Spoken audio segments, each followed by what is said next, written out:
오늘 말씀은 사도행전 17장 1절에서 15절까지 말씀인데요. 10절에서 15절까지만 읽도록 하겠습니다. 밤에 형제들이 곧 바울과 실라를 베레아로 보내니 그들이 이르되 유대인의 회당에 들어가니라. 베레아에 있는 사람들은 데살로니가에 있는 사람들보다 더 너그러워서 간절한 마음으로 말씀을 받고 이것이 그런가 하여 날마다 성경을 상고하므로 그 중에 믿는 사람이 많고 또 헬라의 귀부인과 남자가 적지 아니하나 데살로니가에 있는 유대인들은 바울이 하나님의 말씀을 베레아에서도 전하는 줄을 알고 거기서도 가서 무리를 움직여 소동하게 하거늘 형제들이 곧 바울을 내보내어 바다까지 가게 하되 실라와 디보네는 아직 거기 머물더라. 바울을 인도하는 사람들이 그를 데리고 아덴까지 이르러 그에게서 실라와 디모데를 자기에게로 속히 오게 하라는 명령을 받고 떠나니라. 아멘. 아침 묵상을 들으시는 모든 성도님들에게 하나님의 은혜가 있기를 간절히 소망합니다. 바울의 선교 전략이 있습니다. 이방 도시를 갔을 때 그냥 아무 데서나 복음을 전한 것이 아니라 먼저 유대인의 회당을 찾고 그 회당에서 복음을 전했습니다.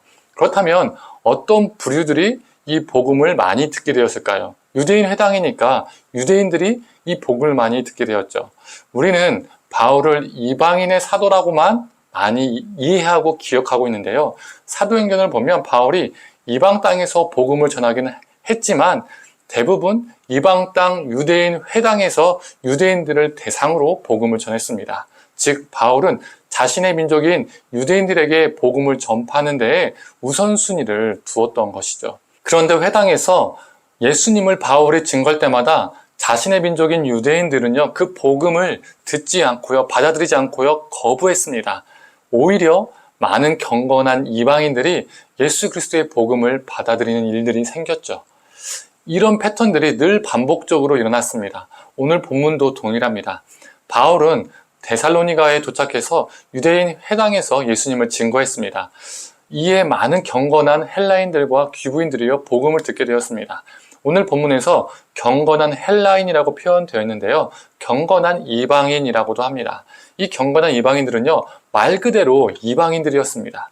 그러나 유대교의 유일신 신앙을 받아들이고 회당에서 출석해서 말씀을 듣고 예배도 드렸습니다. 회당 건축에도요, 적극적으로 동참하고 회당을 재정적으로 후원하기도 했습니다. 즉, 하나님을 믿으며 유대교에 매우 호의적인 사람들이었던 것이죠. 그러나 유대교의 입교, 즉 아직 개종은 하지 않았던 상태였습니다. 바로 이 경건한 이방인들이 바울을 통해서 예수님을 믿기 시작했습니다. 그런데 이 기쁨의 소식을 매우 싫어했던 사람들이 있었습니다. 예수님을 믿게 되면 좋은 소식인데 이 소식을요 나쁘게 받아들였던 사람들이 있었다는 거예요. 누굴까요? 바로 예수 그리스도의 복음을 거부했던 유대인들이었습니다. 그들은 바울의 일행을요 시기해서 동네 불량배들을 깡패들을 모아서 떼를 지어서 바울과 그의 일행을 찾고 다녔습니다. 바울의 거처라고 여겨졌던 야손의 집도요 습격했습니다. 바울의 일행을 찾지 못하자 야손과 몇몇 성도들을요 읍장에게 데리고 가서 그들을 고발했죠. 그 고발의 내용은 로마 황제 가이사에게 반역해서 반역자로 죽었던 예수를 믿고 있는 사람들이다라고 고발했던 겁니다. 즉 반역자를 믿는, 반역자를 따르는 사람이다라고 고발한 것이죠. 왜 그들은 이렇게 시기하고 동네 불량배들을 고용하고 또 예수 믿는 자들을 고발했을까요? 회당에 있던 유대인들의 입장에서는 자신들의 물질을 빼앗겼잖아요. 귀부인들이 얼마나 돈이 많았겠어요. 그리고 일반 헬라인들도 회당에다가 많이 재정적으로 후원하고 또 출석했잖아요. 헌금을 냈잖아요. 그리고 건축할 때는요, 그 건축에 필요한 건축금도요, 돕고 그랬습니다.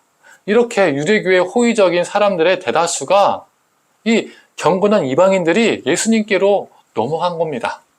그래서 유대인들의 입장에서는 자기들의 물주, 자기들의 고객님을 빼앗기게 된 겁니다. 자기들의 기득권이 흔들리게 된 것이죠. 그러니 가만히 있을 수가 없었습니다. 자신들이 그 기득권을 지키기 위한 그들의 열정과 열심이 어디까지 미쳤을까요? 베레아라는 지역까지 미쳤습니다.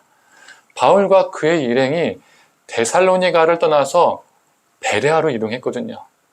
그곳에서 유대인 회당에서 또 복음을 전했습니다. 그런데 데살로니가에 있던 그 유대인들이 베레의 앞까지 쫓아와서 회방을 놓습니다. 정말 그들의 열심이 대단하죠.